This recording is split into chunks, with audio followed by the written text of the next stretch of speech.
And welcome back to episode 37 of The Hunt. Today, Benny Roberts is back in the hot seat. How are you, mate? I am, mate, and going really well. How are you? I'm good. So we're getting back into the weekly episodes together, which is great. Now that we're both spending more time together, I'm not over yonder, and obviously you're here grounded. Yep. No, we're good. Holding down the fort, mate. Thank you. And so today we're going to jump into a topic that we were discussing about this morning. We're gonna talk about things that we've learnt as athletes that I guess have helped us get better as athletes, but we're also going to touch on at the end things that have helped us as coaches get better as coaches too. But before that, mate, general update. You haven't been on the potty for 3-4 weeks now? Yep. What's been happening? What's been going on with life? Anything to update the listeners on? Not a great deal. Just been slaving away, working really hard. Like a lot of my roster is actually prepping for competition right now. So been obviously quite focused on a lot of my lifters, focused on my own lifting as well, because I'm doing Perth Cup, which is basically the week after all my lifters compete. So that's going to be a bit of fun. But training's going really well. A lot of PRs from the team as well, which is great. Yep. Everyone's tracking really well into mainly the showdown, but two of the boys are doing Perth Cup with me as well, which will be a pretty fun experience, heading up to Brizzy with them. And travelling up with Cake Leonard as well. Cake Leonard? The man. But yeah, man, no, that's it pretty much. Just been here taking care of business while you've been away, mate. How was that? Very good. Yeah, like obviously last episode I touched on everything Malta, and it was fantastic. Came back a bit, heavier. So got it in a deficit at the moment, taking care of that. I think I came back at like 87.9, and today I weighed 86 flat, which is really good. Yep. So I've been chopping down the calories. I think I'm at like 2,000 calories at the moment. Yeah, okay. Pretty hard. And it's like 200 carbs, 50 fat, 200 protein. That's crazy. Yeah. Bro. Holy shit. But like just heaps of salads, really. That's just kind of holding me on. Yeah. And like a lot of cancer tuning. You can see there's a bit of canned tuna over there. Yeah, that's it, mate. So just kind of been topping myself up like after my workout so I can like survive that, I guess, 3, 4, 5 hour fast to dinner. Yep. After my training. So it's been all right. Like I think the biggest thing is just making sure I'm keeping up my daily like activity. So like as soon as I wake up, like moving around, like trying to actually like keep my metabolism doing something. Because I think before I left away, I was so sedentary that like it made sense as to why I put on so much weight when I was over there. Because I wasn't eating like shit. Like Dave and I had this rule where like we would only eat 2 meals a day. Yep. Right? And we'd do a fuck ton of steps. Yep. And we did that. Yep. But we still got fucking, a bit chonky. That's it. Because you did 2 meals, but 20 cocktails. Yeah. 2 meals, 20 cocktails. That's exactly right. Yeah, no, but that's like a good point actually. That's probably something new that I've been implementing lately as well, is tracking activity. Got myself an Apple Watch. Oh, I've been 20 cocktails. Nah, not 20 cocktails. Yeah, no, not for me, mate. Just for you. How the tables have turned. I know. Fuck. No, but yeah, just tracking activity, just making sure that I'm getting at least like outside of training. I think I'm landing between 7 to 8K, and then when I'm in the gym, I don't wear my watch during training. So that's like another like 2K. You march around, I'll get my steps in, and that's good. I can staunching around the gym. Yeah, I've been spending some lonely time on the treadie up here on the mezzanine, and so that's been good. A lot hotter upstairs than downstairs, believe it or not. Yeah, but that's all for a good cause. But yeah, other than that, mate, losing weight. I've been getting the truck ready for summer, like camping season. So I've got a DC charger which for those who don't know, just keeps your car not going flat by using solar and stuff, so we can go camping off grid. So booked a trip for New Year's up near Urunga, which is nice. So just getting the car ready and not having an episode like last year where I turned up and everything just fucking cacked it. Oh, mate. So there's nothing worse than that, eh? Nothing worse, man, because you're so keen to fucking have a nice, good time. It was pretty funny because I was with Dave Hoffman. Yeah. And we went to the beach and we were fucking fanging for cold beers when we got back. Yeah. And the fucking fridge was hot. It was the worst. Bro, that is grim. It was grim. And then, of course, it's New Year's Eve, so there's nowhere open with, like, ice to sell and stuff. It was fucking shit. So we're drinking hot beers. That's so average, man. I know. That is sad. But we're not making that mistake again. We're going to sort it out. Yeah, that's it. All right, so move on to today's topic. So, as mentioned at the start of the episode, we're going to discuss things that have helped us the most as lifters. So both Benny and I, we've been lifting for quite a long time now. I think I've been to three nationals and 2 international comps. You've been to 1 nationals and 1 nationals, 2 states, 2 states, yeah, juniors and opens, handful of locals, yeah, yeah. And but you're entitled enough to just fucking, yeah, for sure. Let them know. And then like the other thing is like outside of like competitive powerlifting, I've been lifting for a long time before that as well, and there's a lot of carryover between. And you've probably got more experience coaching higher level lifters than actually being a higher level coach. Athlete yourself. You know what I mean? Yeah, for sure. Yeah, 100%. So like guiding other people through it, which we'll tie into at the end. But yeah, you can take a lot from that as like as like for yourself as an athlete, and I suppose as well like it's I think the things that I have been able to take from like my journey have been like pretty significant just in terms of like getting injured and like hardships in training and shit like that, as opposed to like having taken it to like a significant level, like, you know what I mean? Yeah. So guiding other people through that. And I think that's what makes up a lot of that buy-in from an athlete is like if they look at you and what your journey's been like. And I guess it comes down to like how you display that publicly, right? Things like this episode, people will probably connect with you or I a lot more because of the experiences that we've had. And I guess that's what makes up a powerlifting coach, really. Like experiences of what's worked for them, what's worked for the other clients. And that's what kind of builds, I guess, that coaching philosophy.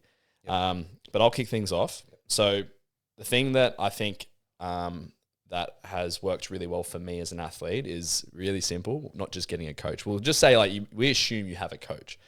But the first thing off the bat is building muscle. And my next point, we'll dive more into that, or your next point, I think you would probably touch on technique next or something. But I think building muscle is like without a doubt like the most important thing when it comes to becoming a better athlete. Obviously, like Mike Israetel has a really good analogy. He's kind of like, he talks about it like a car or like a drag car. If you want to go faster, you need a bigger engine, right? So in hindsight, if you want to lift more weight, you need bigger muscles. And the cool thing about powerlifting is that there are multiple weight classes, and each weight class you want to try and fulfill the amount of weight that you have on your body with muscle. And essentially, the more muscle you have, the more load you're going to be able to withstand. So being able to understand like what your training looks like from a muscle building standpoint is super important, and making sure that your program or your coach understands how to build muscle. So as we all know, like there is no rep range that builds muscle like more than any other rep range. It's all the same. The scientific way of understanding what can build muscle is getting 5 reps within failure. So those last 5 reps of a set of 8, a set of 10, set of 15, set of 20, you know what I mean? But that kind of like stops a lot of lifters from having to go to that hypertrophy stage of their training, doing sets of 8 to 12 or 12 to 15. You can actually, as a coach, like specifically and individualize the program towards like what they can aerobically handle, right?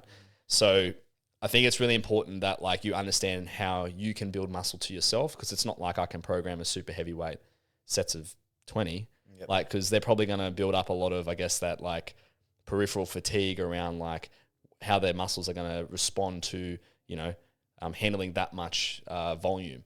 Whereas like another lifter who is in like the under 66s could probably handle like sets of 20. So understanding like what rep ranges work really well for you, understanding how we can get closer and closer to that proximity of failure. And I think the next one would probably be understanding like where the muscular deficiencies lie. Yeah, that's a big one. A big one. So like knowing like what tissues need to develop more so for powerlifting, but also for like the lifter to avoid, I guess, like becoming stuck in either one position or in one shape. And we see it commonly like with people who come into powerlifting and they've done a shit ton of bench press and not a lot of deadlifting. So we generally see like a lot of people struggle to find what that degree of like improving their deadlift looks like, from moving their ribs around based on like what the behaviors of their tissues are like, because they're constantly lengthening and shortening their pecs all the time. So I guess like understanding where to start for those sort of athletes, but understanding too that like, okay, we need big triceps when we bench. We need big pecs. We need big quads to extend the knee, but we also need a strong lower back as well. Understanding that, okay, if we use our hamstrings, we can internally and externally rotate the pelvis better, and also our femurs. But also like knowing that at the end of the day, each program will probably have specific exercises that's tailored towards you. It's not just like everybody does chest machine press or leg extensions, you know what I mean? Like it's all at the end of the day, ideally going to be tailored towards that individual. Yeah, for sure. But yeah. Yeah, and I think like one of the biggest things that you kind of touched on there was like, and when we get exposed to it a heap here because we have so many junior and young lifters, but typically like when they're at that age and they're not as developed. So we're talking about people who really do need to emphasize this whole muscular development part of their training, like program or philosophy. They're going to start building more tissue tolerance and resilience in their body. And at the end of the day, like the biggest thing we see in powerlifting that stops people from powerlifting is getting hurt. And the more resilient your body is and the more tolerant all of your like muscle tissues are to being able to withstand resistance from load and, you know, being able to cope with the amount of volume that you put through it, like the healthier you're going to stay, the longer you're going to be able to do it, and the stronger that you will actually get. And the other thing is that when you spend time in this like muscle building range, muscle developing style of training, you're also going to increase like your body's base level of fitness as to how much volume it can handle. So you're going to be able to exert more when you actually come into the weight room and want to start building the SBD as well. So it's definitely a huge thing to consider, especially for people who haven't come from a background of doing like bodybuilding, resistance training, any of that type of thing before for many years before they tried powerlifting.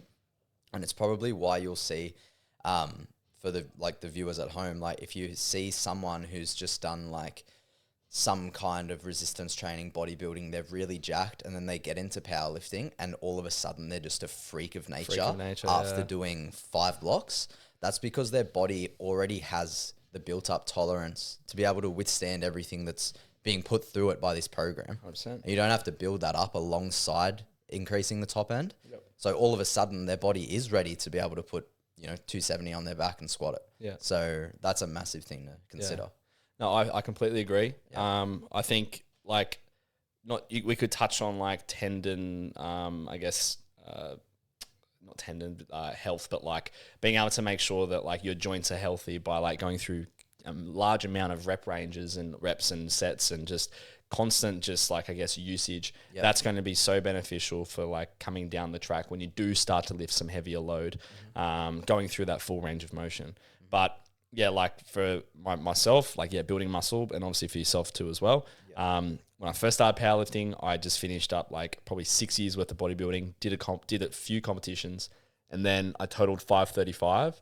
But then once I actually started doing proper powerlifting training, I think it was within like a handful of months, I went from like 535 at 74 to like 590 at 74. It was like within 6 months or something. It was ridiculous. Yeah, just stacking massive kilos on. Yeah. And it's because you had that like base. Like your body's base was there and it was ready to be expressed. It just didn't know how to do it through like a programming sense. And it's hard when you coach like new lifters, right? And they don't have that base. They don't they don't understand, or they've never actually done decent bodybuilding style training.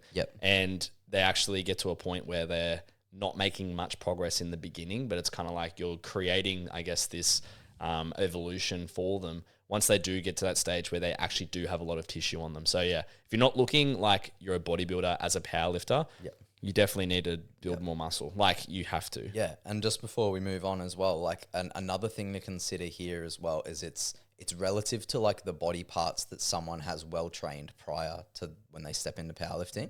So you might see like a gym bro come in and he'll be able to like crank the bench press like crazy because he's hit upper body every day for fucking 6 years. Yeah. But he skips leg day every time. Yeah, he's asked. You know what I mean? Yeah, and then he has like no or less possibility of being able to ramp up his squat and deadlift as quickly. 100%. Whether that's because like his tendons and joints can't keep up, or whether that's because he literally just doesn't have the muscle mass to support moving through those ranges. So it is very specific to what you have trained before you step into powerlifting.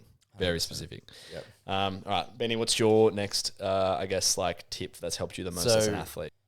Yeah, so you kind of touched on it before, but we're going to go into technique. So basically, when you think about everything that we just discussed with muscular development, you kind of touched on it there, that a lot of it is to do with creating positions so that the muscles can be rigid enough to hold position or technique to move a barbell from A to B.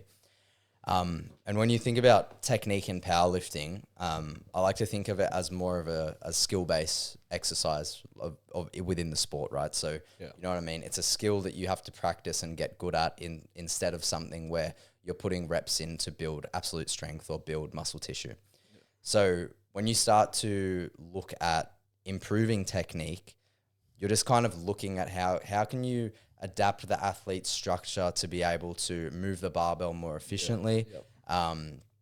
You know, how can you make the bar feel lighter for that person to move from A to B, and how can you keep them safe when doing it? And that's basically like the essence of what it is, right? So like, you know, when it comes to like, bro, I don't even know where to go with this. No, you did really well. So like, I was going to touch on like everybody has like essentially like their own ceiling when it comes to like developing their technique. Like you will never be able to deadlift like me, right? And I will never be able to bench press like you. Yeah. But as an athlete, right, like learning how to actually move to the leverages that we both have is how we improve our technique. Because if you're constantly stuck on trying to create like the deadlift position that I have, then like you're probably never going to really reach your absolute best level of strength because it's just impossible. Exact same way as me for you, like your technique is incredible on bench. I simply just cannot do that. So as an athlete, just accepting the fact that like, okay, I have this like efficiency ceiling. Yeah. And once I reach that ceiling, I just need to work really hard on putting a lot of intent in, which is going to be my next point. Yeah. Yeah. Yep. So intent is something that I think is really important because it allows you to be able to create more neuromuscular efficiency. When our brain sends signals to our tissues to contract or to do something, it's about how many muscle fibers can we create in contraction to assist us to create more force. The more intent we put into something like picking up a bar or pressing it off our chest or squatting out of a hole, the more force we create, the more weight we'll be able to lift. So I think a big example that's like really common is like you see those like really big jacked up bodybuilders. They're fucking huge, but their system only knows how to, I guess, like build muscles and contract it in a certain way, not how to produce force. That's why a lot of big bodybuilders aren't actually very strong. They can't lift as much as you, despite the fact you're half their weight, for example. You know what I mean? So I think understanding what intent looks like, and there are many ways you can program intent as like and experience intent as an athlete. Obviously, there's things like the RPE scale, which obviously you should know about. There's things like having a mind-muscle connection between like the targeted tissue that you're trying to work, and using things like previous data around video footage of like how you've moved that weight before, moving it faster than what you've done it beforehand as well. So I like to call it like RPE PRs. So we've both deadlifted, say for example, 200 kilos before. How fast can we move it compared to the last time we moved it? You know what I mean? And I think that can help you develop that intent behind it. So intent's a big one. And intent can probably go missing for a lot of people because it's hard to be intentful with every single set, every single rep, every single session. But at the end of the day, the meat and potatoes of intent is just allowing your brain to create and build more higher motor neurons that can send signals to your tissues to contract harder, to contract faster, to move the immovable thing. And that is something that is a skill-based effort because everybody has it, but some people find it harder to access. But yeah, do you want to move on to another one, mate? I think maybe like being more process-driven. Yeah, so that was one I was talking to Aiden about earlier. So something that I find has helped me a lot as an athlete is stop being so outcome driven and begin being more process driven. So essentially just like, you know, it's all good to set goals and, you know, be like, I'll have aspirations as to where you want to go as a lifter in the short and the long term. But the biggest thing, and this kind of ties in with the whole intent situation, is just like the best thing that's going to drive your long-term progress is going to be coming in every day and just being obsessed with the process of training, putting a lot of intent and effort behind it, just making sure that you're not only executing to a high standard, but everything that you're doing is to high quality. So all of your variations, like, you know what I mean, your effort in your accessories, how you're moving, how you practice technique, how hard you're pushing your hypertrophy work to build muscle. You know what I mean? And just understanding that that's going to be what pays dividends in the long run. Yeah, I think something we can both relate to specifically as athletes when it comes to being more process driven than outcome driven. We see it all the time, particularly with our juniors, is that they see a competition in mind, right? And say like they're 16 weeks out. The only block that really matters to them is their peak, right? Like they're so heavily invested in the peak, and we get it. Like you're closer to the competition. It's probably when you're going to be lifting the most amount of weight. But the thing about powerlifting is that it's so like driven by like the accumulation of not only like training weeks and blocks, but just a lot of those little 1%ers. So sleep's dialed in, nutrition's dialed in, your RPE scale's dialed in. You're getting the most out of, I guess, like your intent every single set, every single rep. It's all going to accumulate and become that end product at the end of the day. And I think you can relate this like on a more of a physiological level, because people, when they first start, like say a 16-week block to peak and compete, they always say that like the peaking part's the hardest part for your body in regards to fatigue, right? But really, the only reason why it is the hardest is because there has been an accumulation of volume, of like load, intensity, over the course of that 16-week period. And that's why it gets to that point where it is, I guess, like really fatiguing and you need to taper, and then therefore you are exhibiting the strongest version of yourself, because fatigue masks fitness, right? So I think at the end of the day, understanding that like the result that you get starts at that 16-week mark out. You build and you build and you build and you build, and you consistently just stack the chips, you stack the bricks of building the house, however you want to talk about it. But the end result is going to be a reflection of that 16-week period that you've worked so hard for. And that's really, really important. I love peaking. So do you. We all love peaking.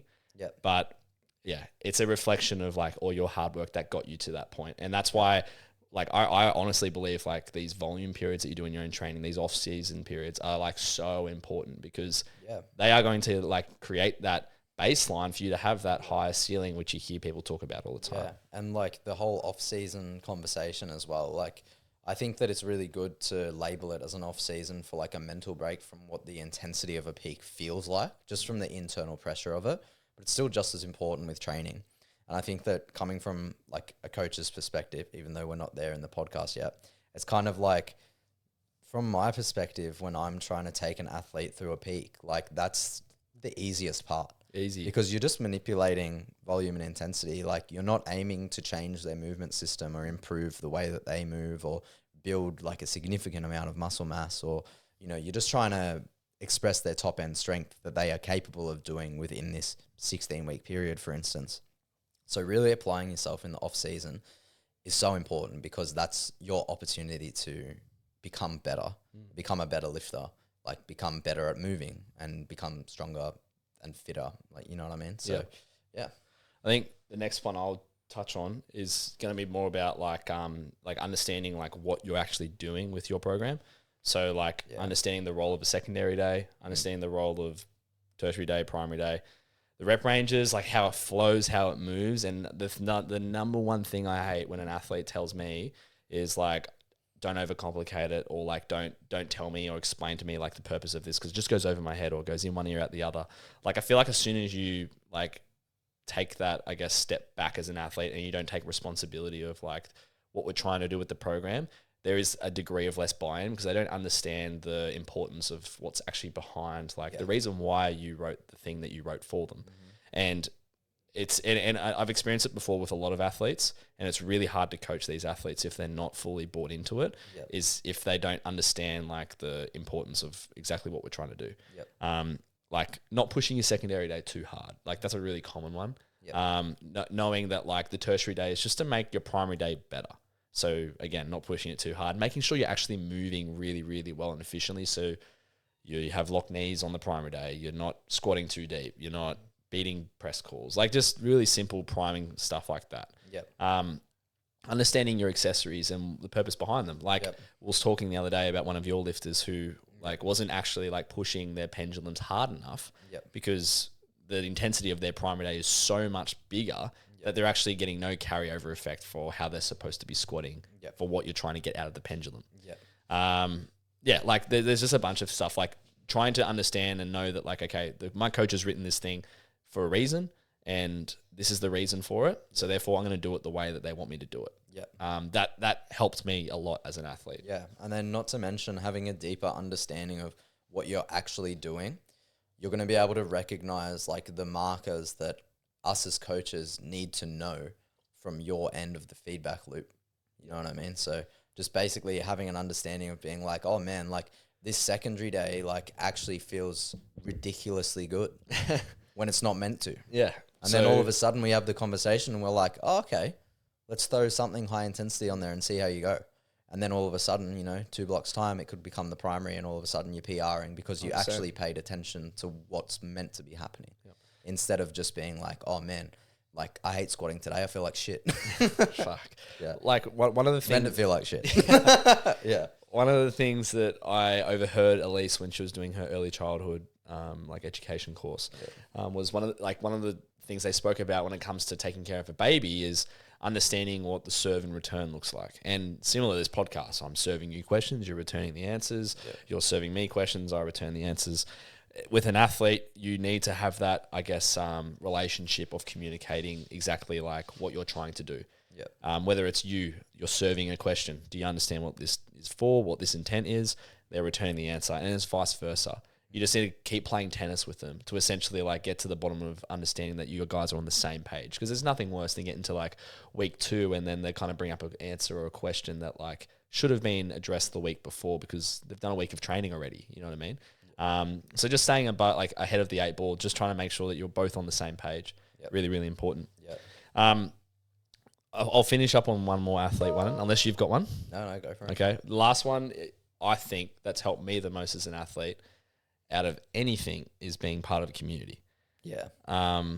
Like pretty self-explanatory. Like we have a fantastic community here at HPC and a lot of it is probably like driven by the amount of people that are just really A, nice, B, they understand each other's goals, and they help us remain grounded. And that goes for people like myself. Like I always talk to you, I always talk to like a lot of people on the floor who are either my own athletes, your athletes, and we all keep each other in check, not just like from a psychological level, like making sure that we're okay, but ensuring that we're pushing our training, we're taking adequate rest time. You know, we're not doing something that's going to hurt us. So, you know, helping each other not overshoot, not do anything silly. But a community is more than just kind of like going to a gym to train. Like you're going to a gym to train with others that want you to succeed. So I think that would be like the biggest thing. That's the reason why I created HPC. It was just to have a community, and that's exactly what we're experiencing right now. Genuinely, it's like it's beyond like, you know, anything that you can get from just yourself training. You know what I mean? And beyond even just thinking about like, you know, other people are wanting you to succeed. It just puts you in an environment where it's just so much more special to be around all of these people aiming for something similar.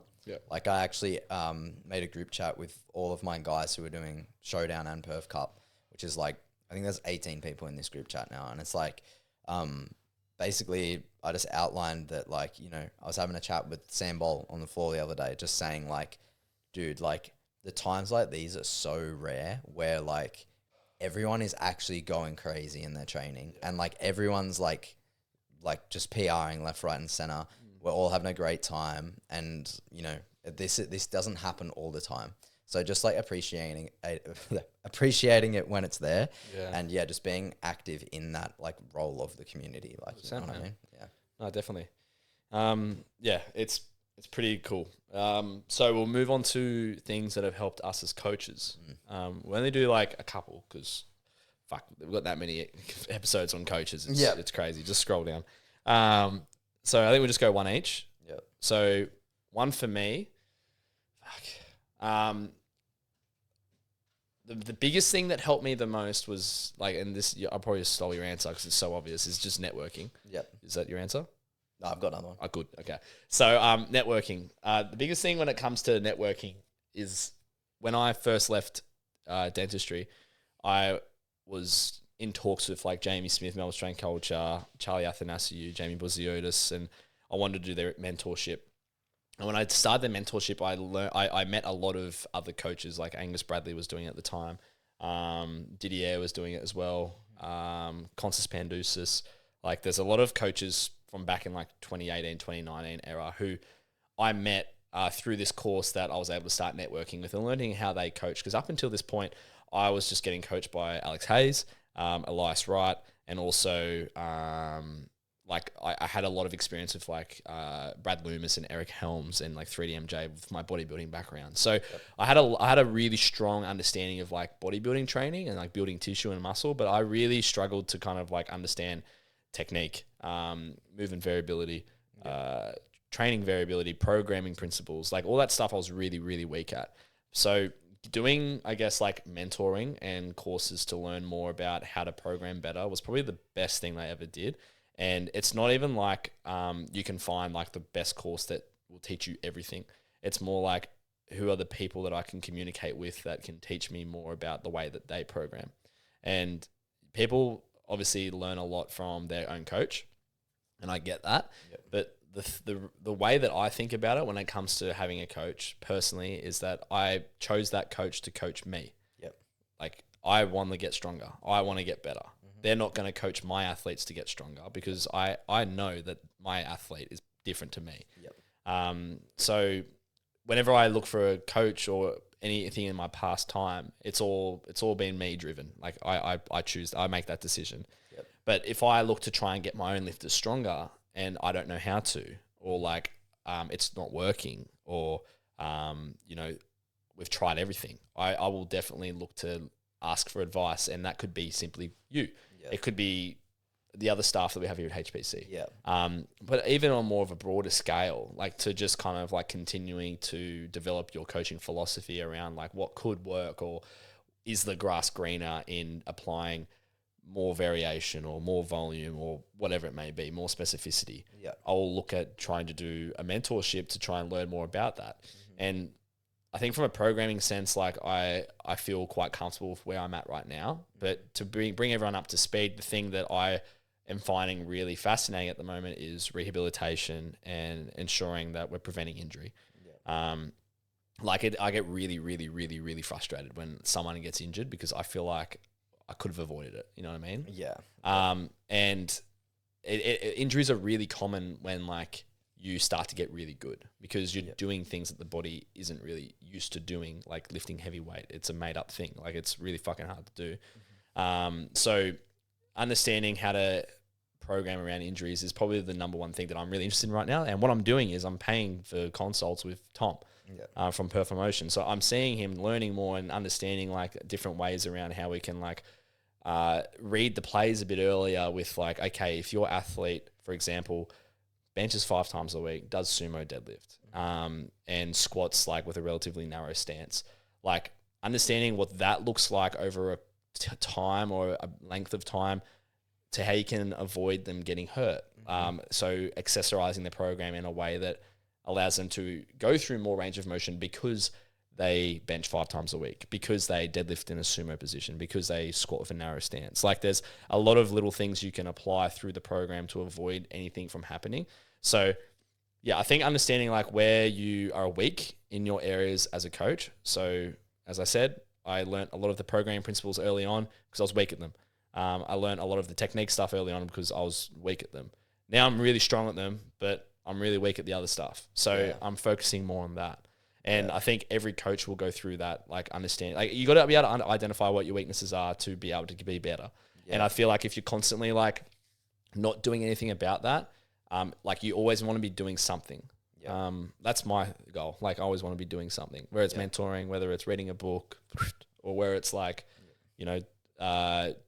doing case studies with athletes, like talking, like every Monday we do a PD, right? And if there's something that we are struggling on getting a lifter stronger with, we throw the program out, we go through it together, we make sure that we're covering all bases. So yeah, I think always just keep moving, always doing something.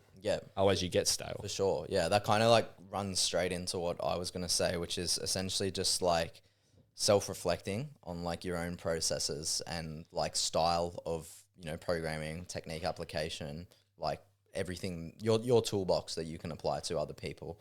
And then just like being really curious as to why results have happened or why responses have happened to like your athletes, and just being like more in, like, obviously you're interested in the outcomes, but when your roster starts to become quite big, like it can be really easy to just like see things happen on a spreadsheet and not delve any deeper into it, or forget what works. Yeah, or forget what works, or just get stuck in a rut of being like, this is what works, so I'm just gonna like prescribe this. So just being like extra curious as to like the anomalies and the things that aren't going to like, you know, be your real typical like application of programming, or like any style of any form of coaching, anything that you can give to someone, and just understanding like from that perspective, like if something different has happened or if some different outcome has happened for like some athlete, what can you learn from that, and then how can you apply it to other people so that you can get a similar result? You know what I mean? So for instance, just like you're gonna always have like you know, typical applications of programming an individual based on like the predisposition that they come in with, like, you know what I mean, their background in sport, like how much they weigh, what they, you know, what gender they are, how long they've been training, shit like that. And then just understanding like, you know, when you start to apply, you know, volume, intensity, stimulus and things like that, like why is the response happening? And, you know, if it's something different, like why is that? You know what I mean? And kind of just digging deeper and being curious about it.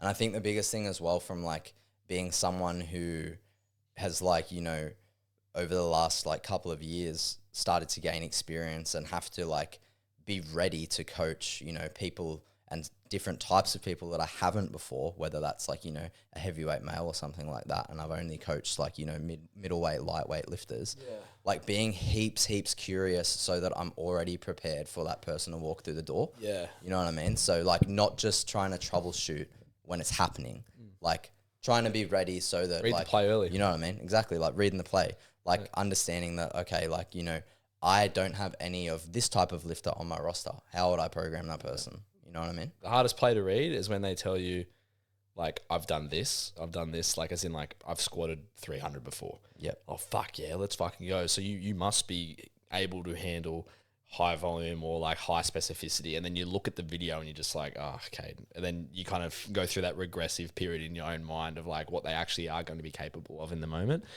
We've had that happen so many times. Like, people just come in and, or you onboard them and they just say something that you think that they're able to do, but then they just can't follow up on it. Biggest thing that is going to help you as a coach, take everything that the new client says with a grain of salt. With a grain of salt, for sure. And then, after like maybe, I don't know, a month, you'll actually have an idea of exactly where they're at. But in saying that, like when you do get a big pool of clients and you are programming everyone individually, you do tend to forget like where to start for that new client sometimes, because you think like, oh, they can jump straight into low bar, or like they can jump straight into, you know, competition deadlift.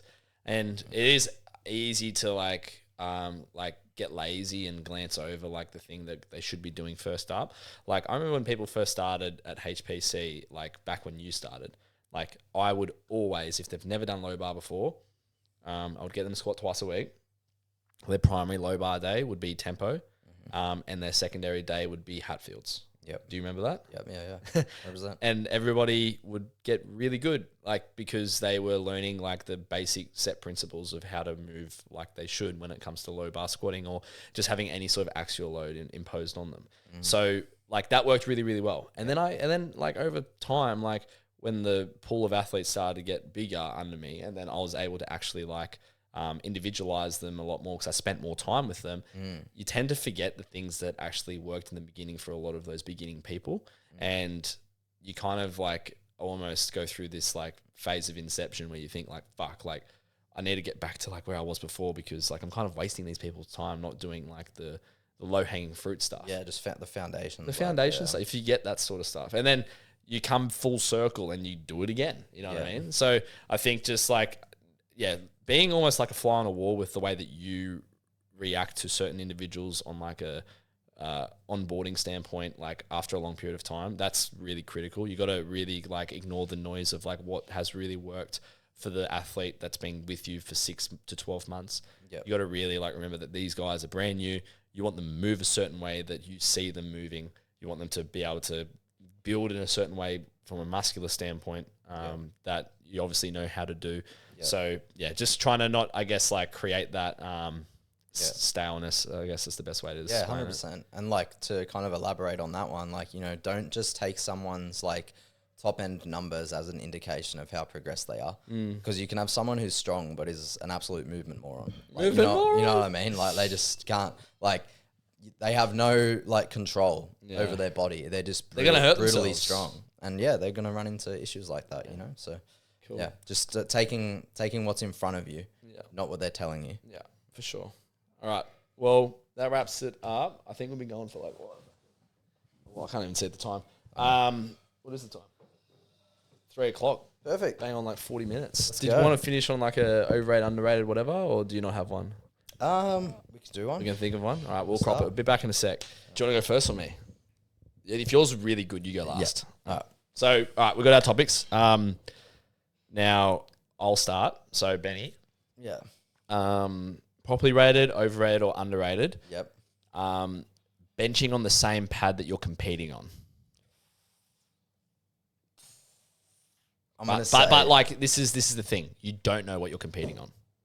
You don't know. You don't know. What do you mean? Because at fucking Worlds, right? Like Junior Worlds, they had V2s everywhere, and the only thing they had on the platform was a V3. So you couldn't even fucking, prepare for that moment because no one gets to practice it. You know what I mean? Okay.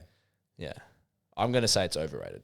I'm gonna say it's properly rated. Yeah. Because you're a bencher and it fucking actually makes a difference. Bro, I'm a bencher and I'm a heavily technical bencher. Yeah. So when I move, like if things can be as replicated as possible, then it just gives me better outcomes always. Yeah. So that doesn't just go for the bench. That goes for like, if I'm getting handouts, I want handouts as much as I can. Yeah. Like almost every set, especially if it's like at a given load, right? Yeah.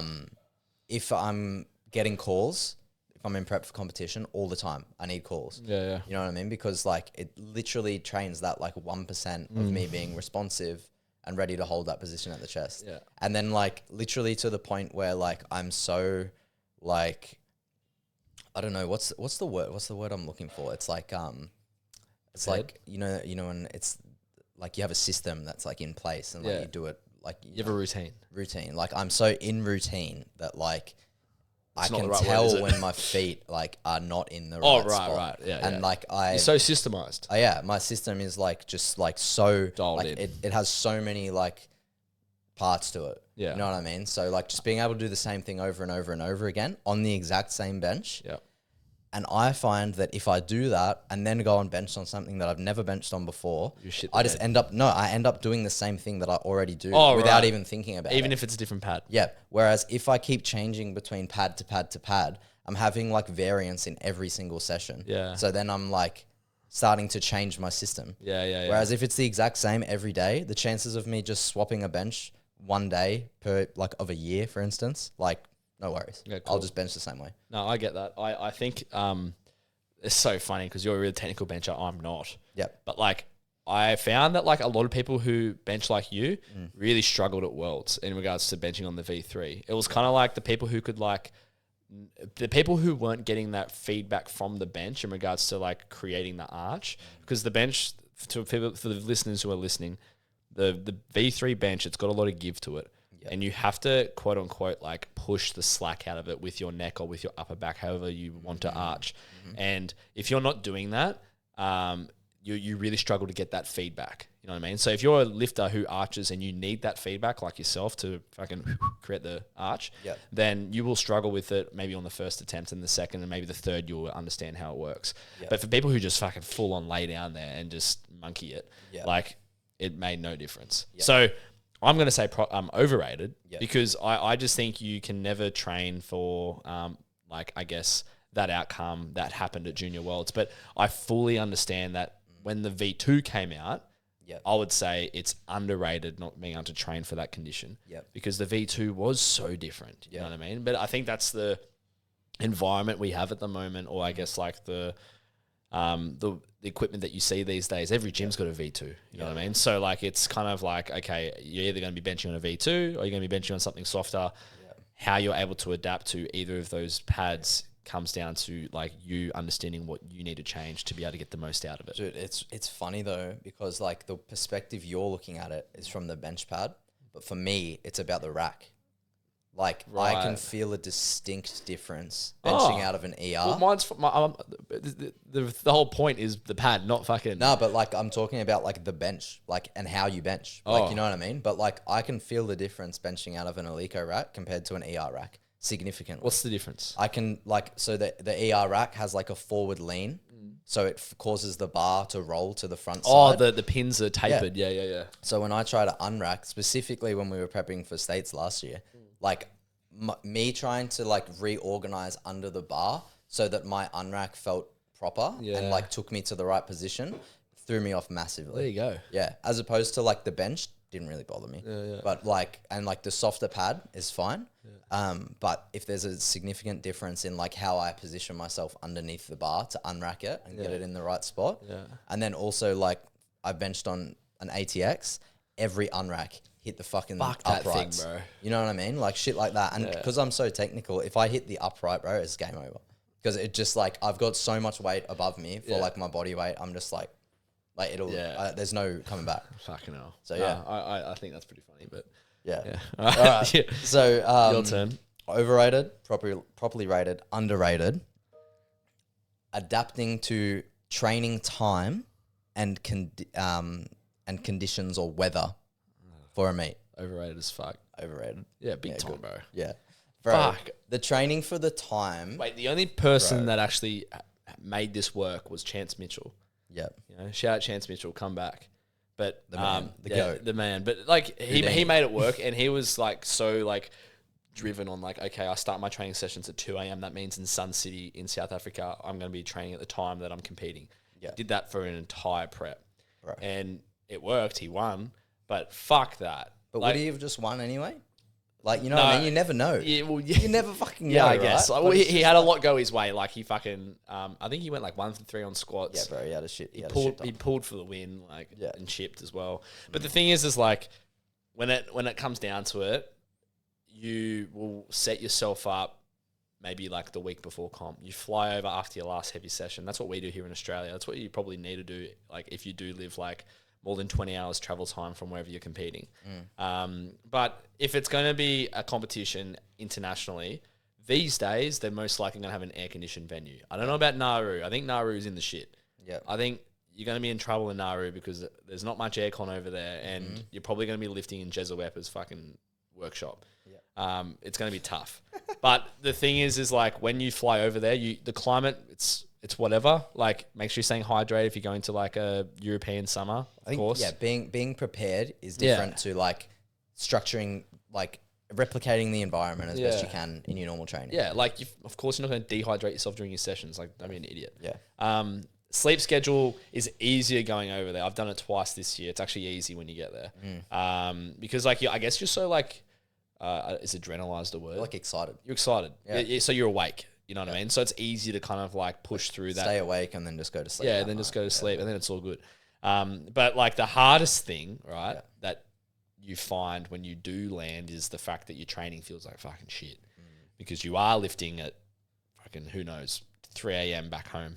Or like you are, I guess, like just moving finally after sitting down for like 24, 30 hours on a flight and obviously doing layovers, eating shit fucking plain food. So like there are some things that like you just got to remember that like even though you are training at the times in your own home country that is the same time as South Africa or wherever you're about to go to compete, at the end of the day, like there's going to be way more variables in between that are going to like affect the fact that you're training that early. Oh yeah, for sure. Like you just said, like is the reason that like is the reason that your training feels shit when you land for training camp at Worlds because of the fact that your circadian rhythm is flipped, or is it because you spent 38 hours sitting down, had a shit sleep next to you, and like like you're just there's so much going on. You're dehydrated from being on the plane, 100%. like you or water fucking air everywhere. Your belt doesn't fit properly, you know what I mean. And then like because I can't say it from the perspective of that. Because like when I've gone overseas, if I've trained, it's just been like just going in and getting a session in, right? Yeah. But whereas like I know that if I have something on of a, I don't know, Friday midday to evening, and I have to get like my session in the morning, like it's not a big deal. Not a big deal, bro. Not a big deal. Like, you go in, go to bed early the night before, and you're sweet. You go in, you train, you're fine. Yeah, like, and like the time zone changes that much. You can control like how long you sleep for when you're over there. Funny story, like I was so not self-conscious. I was so conscious of Sam Forsberg's body weight when we were flying over, because he was fucking like underweight. Because we were like, okay, we don't want to get over there and like, you know, be too light because you're gonna dehydrate on the plane, or like you're not gonna eat enough because the plane food's fucking shit. So I made it my fucking life mission to make sure that he got as big as he possibly could on the flight. So I was just fucking feeding him. They had these little packets of like Jats crackers like stuff like on this like Lufthansa flight. They were Jats on juice, eh? Like pretty much, mate. Like it was fucked because I had like 14 packets because I've gone to the toilet, right? Yeah. And this is like halfway through a flight from Tokyo to Frankfurt. It's fucking 14 hours, and I've come out of the bathroom and the flight waitress lady, like attendant, she's there, and she's sitting next to this like table of bottles of water and like these crackers, and I was like, fuck, are these for free? And she's like, yeah, take as many as you want. I was like, fuck yeah, me and Sam. Yeah, so I grabbed like she regretted that sentence immediately. 20 few bottles of water, and I'm fucking walking down the plane aisle like chuffed as all fuck. I sit down, I'm like, Sam, you want some, mate? He's like, no, are you, dog? Because he just fucking ate lunch or whatever. I'm like, oh, well, suit yourself. And I start getting into it, and they're so like nice and aerated. They're crunchy, like they're salty. It's the perfect thing whilst watching Twilight. Yeah. And it gets to the point where like I'm feeling pretty fucked. Like I'm starting, like my ankles are all swelling up. My fucking knees feel weird. I'm like, fuck, I feel pretty shit. Yeah. Anyway, I look at like the back of the packet because like I've gone through 14 bags of the little fucks, and it says that it's like fucking, I think it's like 50 grams of carbs, and they're like little tiny teddy sized fucking packets, but also like 1,000 milligrams of sodium. Yeah. Yeah. And I was just like, what the fuck? Bro, I just had 14 grams of salt. Yeah, I just had 14 grams of salt, and I'm sitting there fucking blowing up, and I'm just like, oh, I feel like I'm drunk. Anyway, oh, man. I was so heavy. My belt was like in the last hole and stuff, and I was training the next day. It was so bad. Anyway, yeah, don't eat 14 bags of rice crackers on the Lufthansa flight, despite how tasty they are. Yeah, fair enough. But let's pack it up. You've got to go train. I've got to go jump on the floor. But all right, bro. Cheers, mate. Cheers, mate. See you next week. Take care.